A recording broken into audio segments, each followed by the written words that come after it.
Welcome students for the video solution of our test series Target IIT 2018 part test 1. I hope you students have all downloaded the paper from the link I have given below in the promo video. So I hope you have all tried those sums by yourself in complete examination atmosphere. Now we will go for the solution for this test series, part test 1.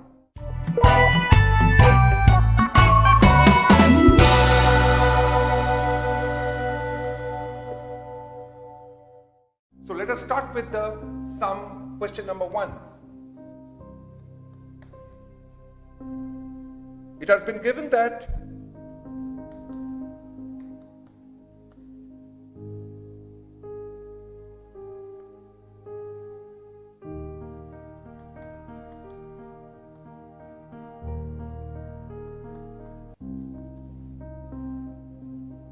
for all xy belongs to real value r, and they have given us f1 equals to 2, f2 equals to 8. Is it clear? So from here we can write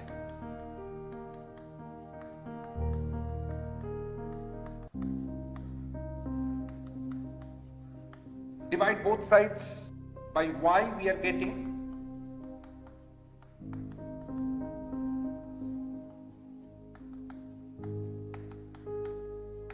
now let me take limit on both the sides, y is tending towards 0.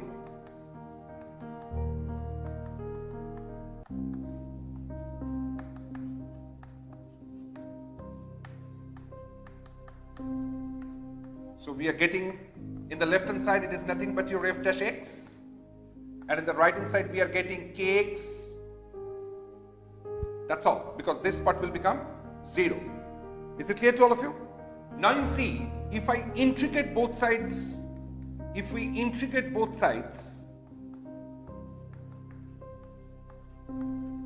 what we are going to get in the left hand side, it's nothing but your fx, which is k by 2 x squared plus the constant of integration c.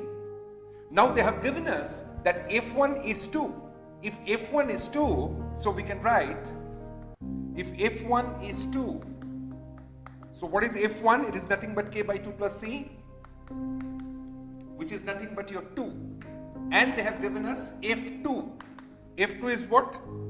It's 2k plus c, which is nothing but your f2 is 8. Is it clear? Now if we subtract, what we are going to get?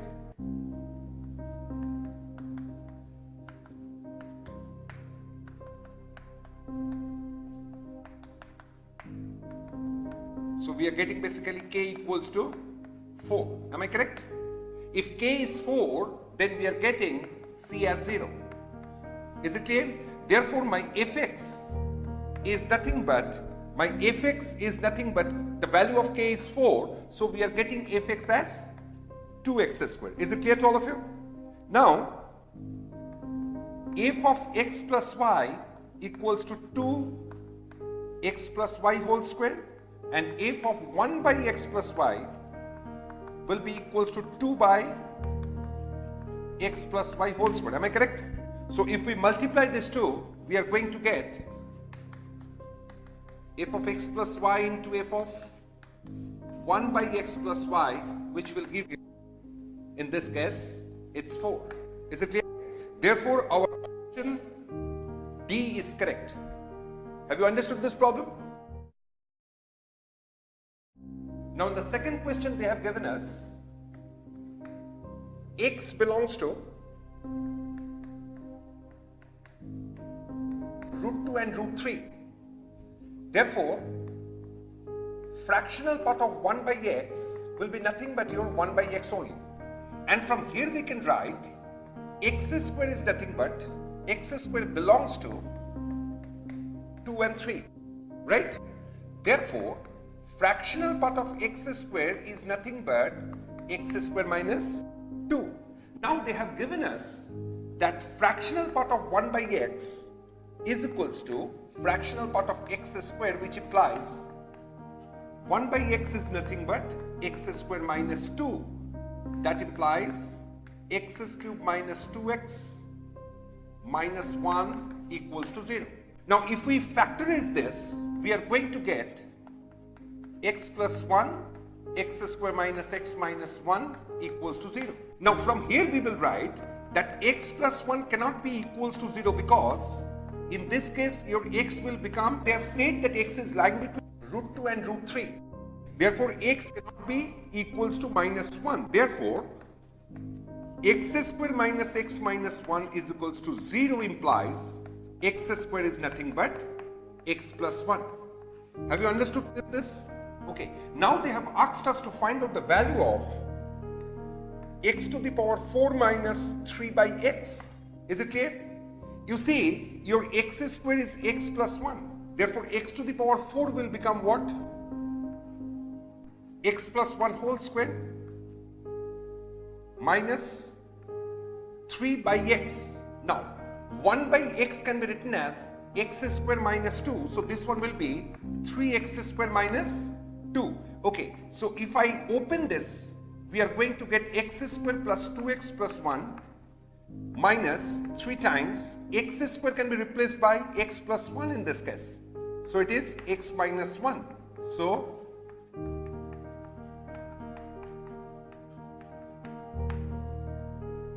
we are getting what?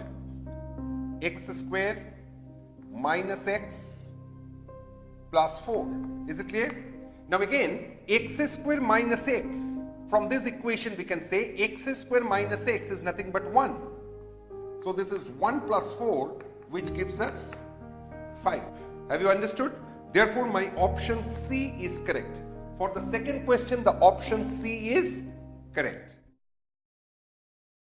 Now in question number 3, mod of sine inverse x has to be greater than cos inverse of x. Is it clear? Now we all know how to draw the graph of sine inverse x. The graph will look something like this. Okay? This is 1. This is minus 1. But since they have given you mod of sine inverse x, so this part will come up. Okay? This all we have done in our basic mathematics graphs and graphical transformation section. So if you are not comfortable with that, I will refer you. Please go for that video and check it out how the graphical transformation takes place. Now, we have to find out now cos inverse mod x. You see, cos inverse x looks something like this. Is it clear? But since mod x is given, so this part will come down and it will come here. Is it clear? So this is the graph of mod of sine inverse x and this is the graph of cos inverse mod x. Okay? Now see, this is the point where these two graphs are intersecting and this point is nothing but 1 by root 2. Similarly, this point will be minus 1 by root 2. Is it clear? Now from the graph where your mod sine inverse x is greater than cos inverse mod x, which is nothing but your this interval. Am I correct? This interval and this interval. So we must write x belongs to minus 1 by root 2 or from 1 by root 2 till 1. Is it clear? So that is the required domain for this function. Therefore your answer C is correct. Therefore your option C is correct for the question 3. Is it clear to all of you? In question number 4, they have given that A is the matrix, B is the matrix, 2 into 2 matrix,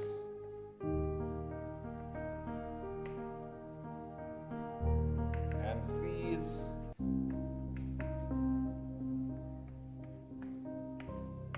okay. So now we have to find out the value of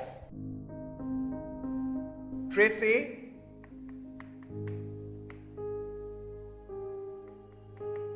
trace ABC by 2, trace AB square by ABC square by 4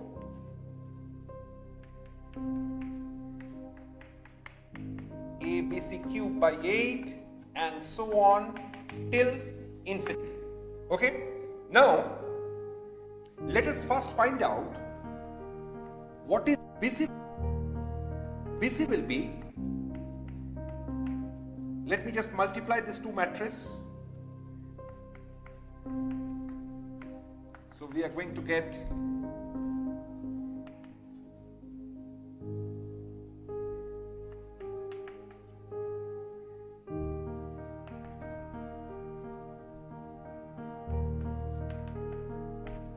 getting 1 0 0 1, which is nothing but your identity matrix I.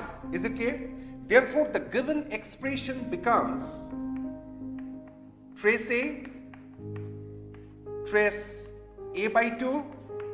Is it clear? Because when identity matrix is multiplied with any matrix, gives you that matrix back.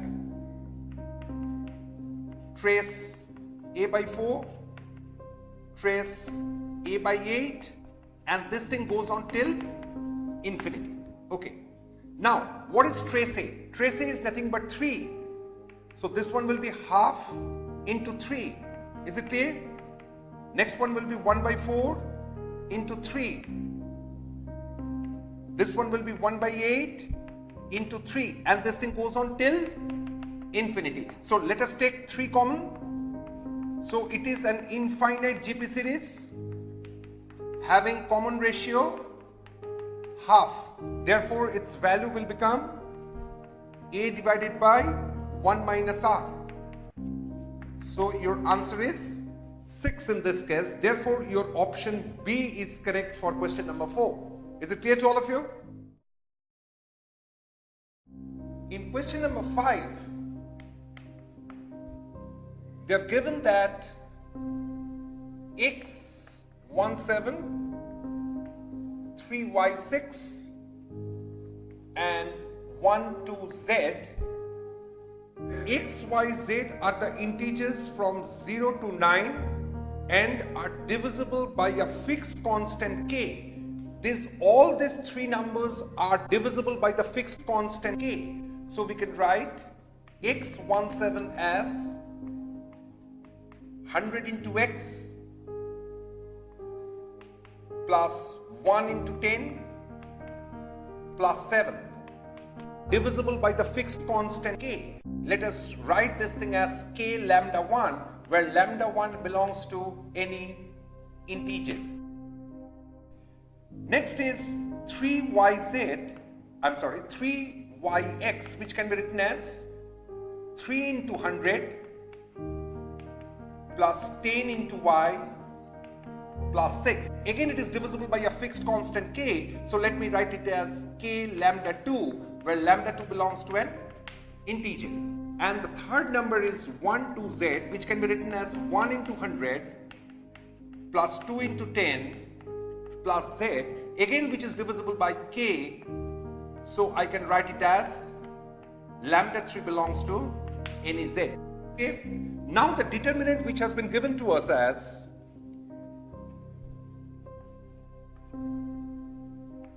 7 6 z 1 y 2. Is it clear? Now what I'm doing, I have to prove that this determinant is divisible by, not I have to prove, I have to check whether this determinant is divisible by k, k square, k cube, or none of this. So these are the 4 options that has been given in this question. So in this determinant, we are applying the operation, we are using the operation like rho 2 dash is modified as rho 2 plus 10 into rho 3 plus 100 into rho 1. Just look at it. So what we are getting? In this case, we are getting 7 plus 10 into 1 plus 100 into x, which is nothing but your this expression, I mean this number, right? it is x17, which is divisible by k lambda 1. So I can write this thing as k lambda 1. Is it clear? Now this element will be replaced by 6 plus 10y, 6 plus 10y plus 100 into 3, which will give you nothing but your k lambda 2. And for the third element, for this element, it can be written as z plus 2 into 10, z plus 2 into 10 plus 100 into 1, which is nothing but your k lambda 3.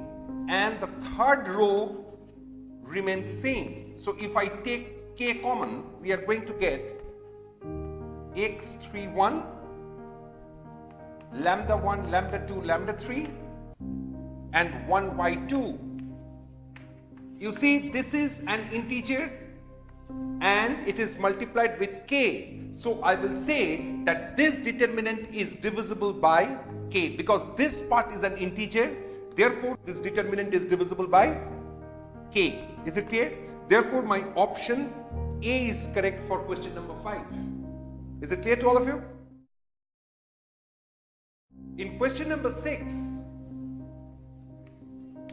they have given us the matrices.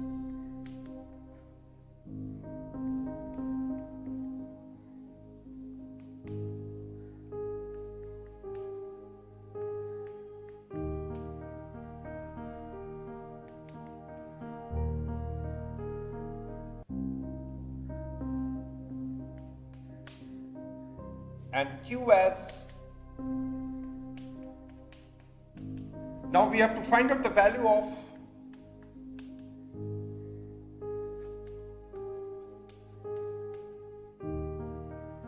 P transpose Q to the power 2005 into P.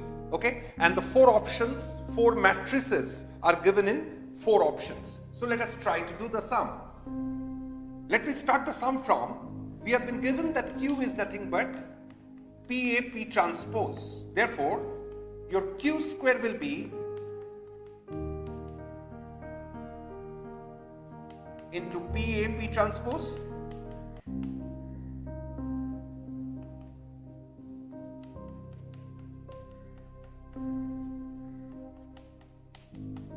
P transpose into P. Now, let me do it here. What is my P transpose into P? We have been given that P is this. So what will be P transpose into P?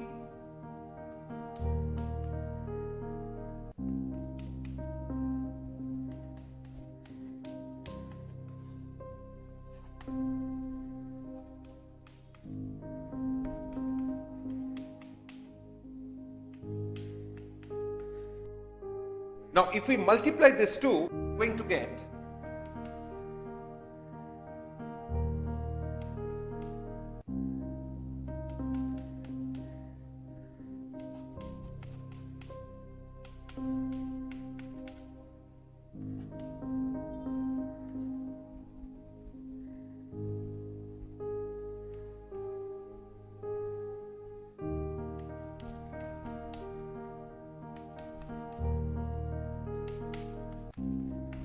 so we are getting it as 1, 0, 0, 1, which is nothing but our identity matrix I.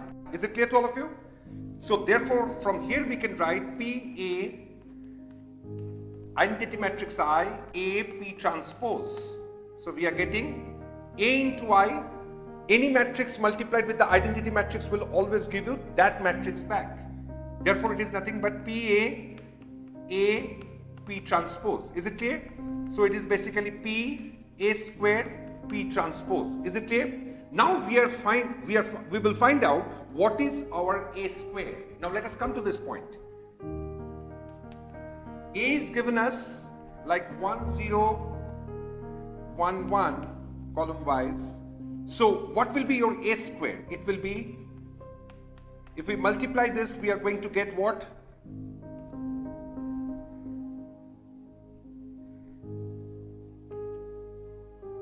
0, and this is again 1. Is it clear? So A square is coming to 1 2 0 1. Let me just check. What will be my AQ? It will be basically A square into A, which will give you what? What is A? Now if we multiply, what we are going to get? Is it clear? Now have you observed one thing? When it is a square, it is 1201. When it is a cube, it is 1301. Now what will be your q cube? Q cube will be q square into q. So this one will give you what? Q is what? So if I open the bracket, P transpose P, A, P transpose. P transpose P will give you what? P transpose P will give you I. That is the identity matrix. So it will be A squared I A P transpose. Is it clear? So this one will give you what? A cube P transpose. Is it clear? So we are getting Q cube as P A cube P transpose. Is it clear? Now if we proceed in this way, we are going to get Q to the power 2005 as PA to the power 2005 P transpose. Am I correct? Now we are required to find out what is P Q to the power 2005 P. Okay? I'm sorry, the first one is P transpose. Okay, now in place of Q to the power 2005, we are replacing it by this. So what we are getting?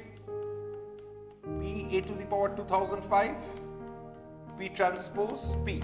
So open the bracket. P transpose P A to the power 2005 P transpose P.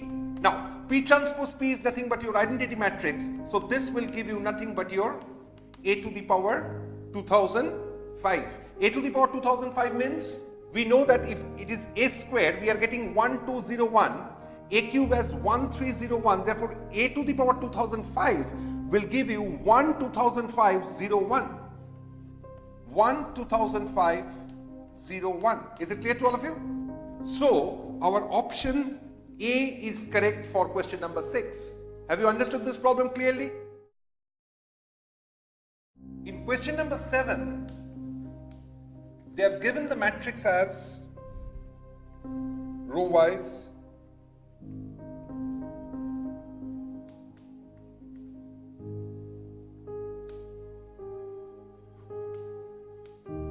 therefore your trace of matrix A is nothing but 2 plus 4 plus 2, which is nothing but 8.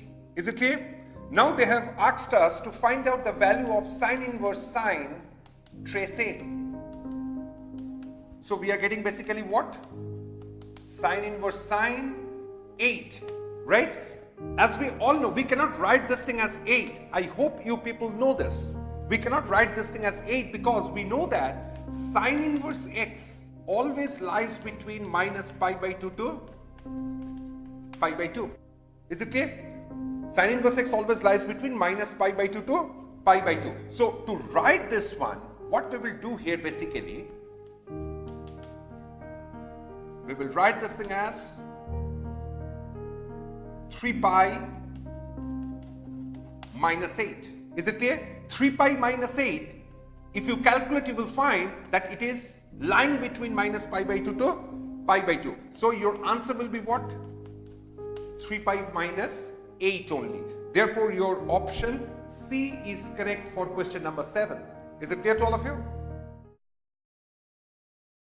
In question number 8, they have given us that the system of equation will have a non-trivial solution. They have given us that the system of equation, the 3 equations that they have given us, have a non-trivial solution. Now for non-trivial solution, we all know that the determinant of the coefficients of x, y and z, if we remove x, y and z, and if we take the determinant, it must be equals to 0. So we will write the determinant as sine theta minus cos theta lambda plus 1.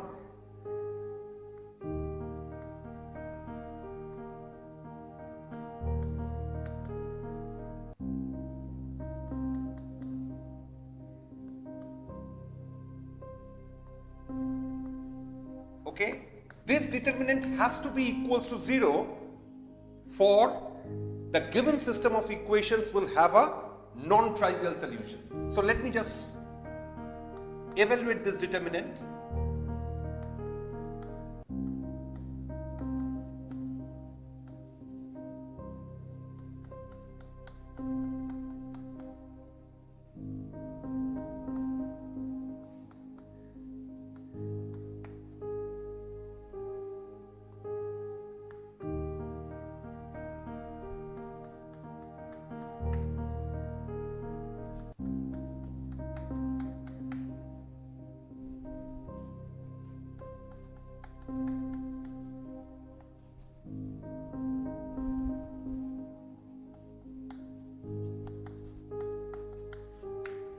I've just evaluated this determinant, I've just expanded the determinant. So let me now open the brackets and let us see what we get.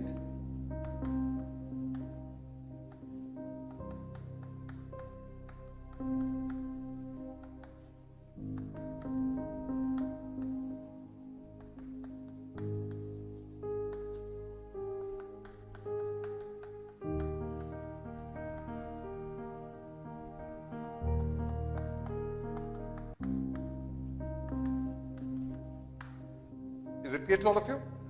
Okay.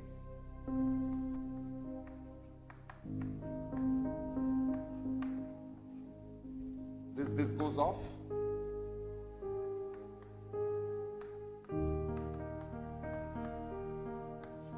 Let me open this bracket.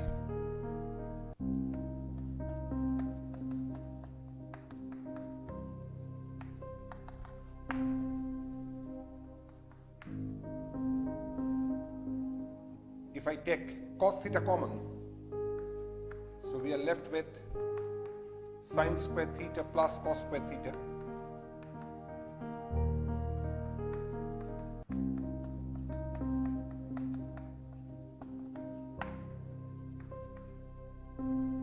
So here is 1, it's 1, so let me take 2 common.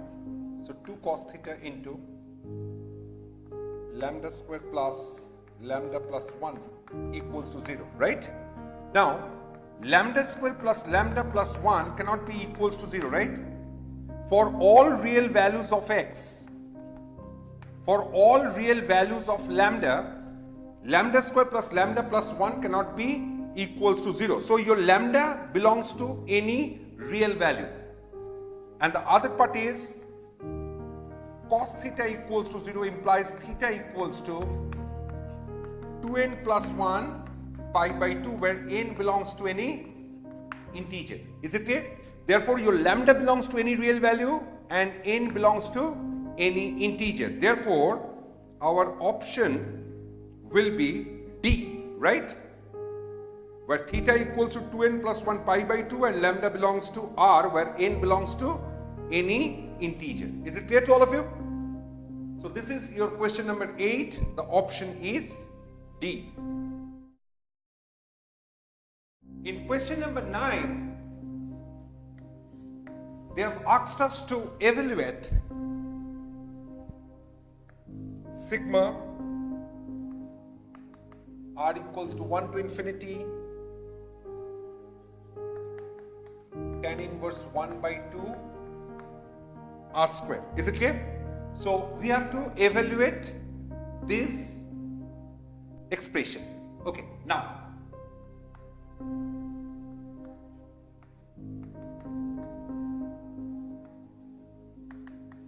this can be written as 2 by 4 r square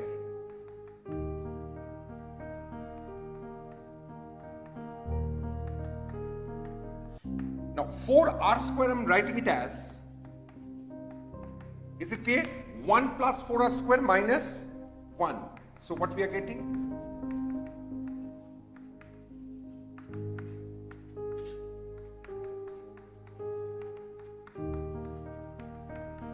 Is it clear? Now I'm writing this 2 in this way.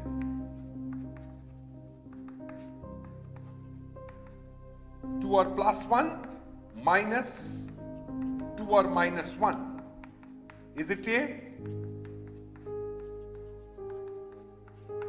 Okay, now this becomes the formula tan inverse x minus y divided by 1 plus xy, so which will give us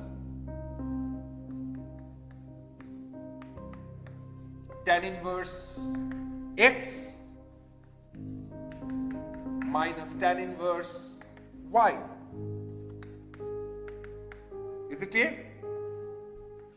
So now if I put r equals to 1, we are going to get tan inverse 3 minus tan inverse 1. If I put in place of r, if I put 2, so we are going to get tan inverse 5 minus tan inverse 3.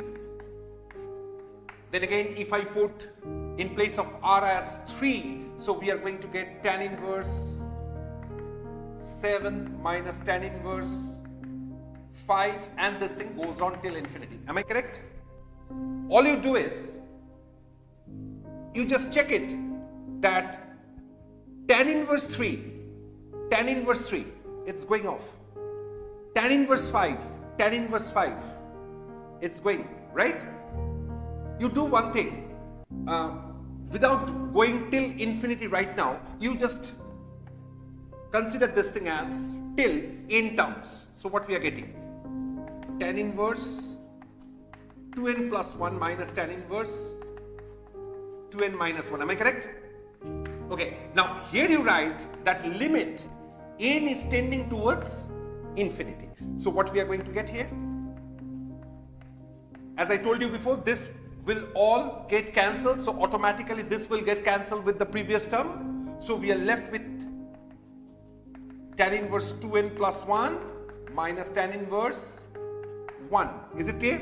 Now as n tends to infinity, we are going to get minus tan inverse 1. This can be written as tan inverse tan pi by 2.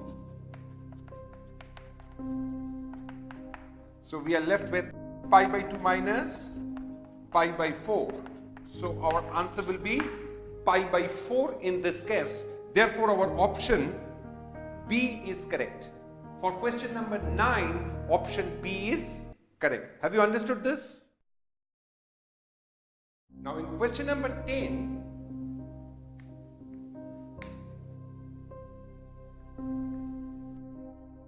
sin inverse sin alpha is pi minus alpha. Then alpha should belongs to, and they have given us 4 options. Now you see, if we draw the graph of y is equals to sin inverse sin alpha,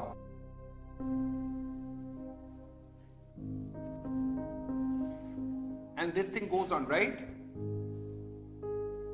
This is the basic graph of sin inverse sin x. In this case, it is sin inverse sin alpha. Now you see, they have given you sin inverse sin alpha is pi minus alpha.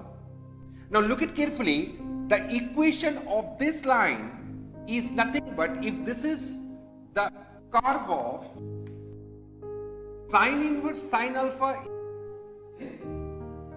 the equation of this line is y equals to alpha. Am I correct?